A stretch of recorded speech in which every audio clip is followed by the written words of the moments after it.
Can we detect something without seeing it? Can we hear what happens far, far away in the universe? Let's get into science. In 2017, the Nobel Prize of Physics was awarded to Kip Thorne, Rainer Weiss, and Barry Barish for the detection of gravitational waves. Those waves were emitted by the merge of two big black holes, and in that process they emitted the energy equivalent to 3 solar masses in the form of gravitational waves. We could not see any light, but we were able to detect the waves by doing an optics experiment. Beautifully, the experiment was the exact same as the one that Michelson and Morley used in 1888 to detect the wind of ether, and whose negative result is used sometimes to justify the need for special relativity in the late 19th century. This new experiment, though, has a much higher resolution. The experiment is an interference experiment where a beam of light is sent to a beam splitter. This element splits the beam into two beams of identical intensity that are sent through identical arms in perpendicular directions.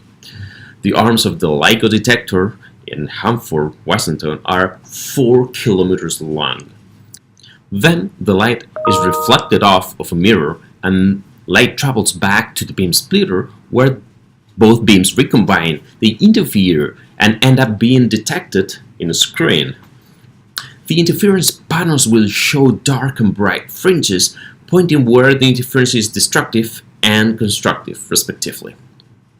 If for any reason one of the arms is slightly longer or shorter than the other, the fringes will change a little bit. But what can cause the arms to stretch or compress? Gravitational waves stretch and compress space and time. If a gravitational wave passes through the detector, it will affect differently each arm, causing differences among them. Those deformations will oscillate because of the wave. And because of this, the interference pattern will also oscillate, and this can tell us that a gravitational wave just passed through the detector. And it can also tell us a lot about who created the waves. This red line indicates the detection of a gravitational wave.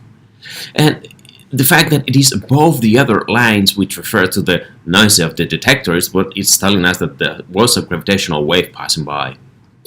I find this experiment very beautiful, as it is the last verification of Einstein's prediction, but it is made with that same experiment that started the whole story.